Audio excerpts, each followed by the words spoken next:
আগামী 6 থেকে 9 মাসের মধ্যে হযরত শাহজালাল আন্তর্জাতিক বিমানবন্দরের 3rd টার্মিনাল চালু করবে সরকার। এ ব্যাপারে সব ধরনের প্রস্তুতি নেওয়া হচ্ছে বলে জানিয়েছেন বেসামরিক বিমান ও পর্যটন প্রতিমন্ত্রী এম রশিদুজ্জামান মিল্লাত। সেই সাথে বাংলাদেশ চীন বিমানের ফ্লাইটের সংখ্যা বাড়ছে বলেও জানান তিনি। এদিকে চীনা রাষ্ট্রদূত বলেছেন, কক্সবাজার সমুদ্র সৈকত আধুনিকায়নে বিনিয়োগ করতে চায় বেইজিং। শারমিনীর রিপোর্ট।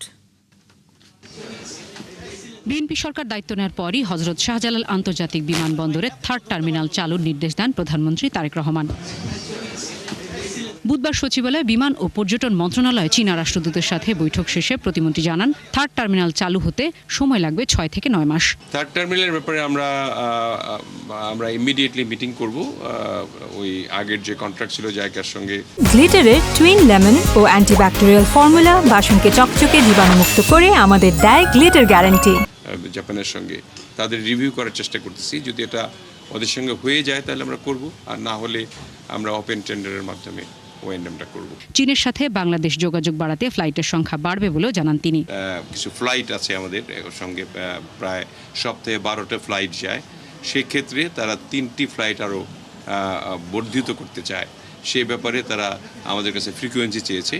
আমরা বলেছি তাদেরকে অ্যাপ্লাই করার জন্য, we look into it, and আমরা যাতে আরও 3টি ফ্লাইট বাড়িয়ে দিতে পারি। এ সময় চীনা রাষ্ট্রদূত বলেন, দুদেশের পর্যটন ও বিমান চলাচল নিয়ে আলোচনা হয়েছে। কক্সবাজারের সমুদ্র সৈকতের আধুনিকায়নে বিনিয়োগ করতে চায় তারা।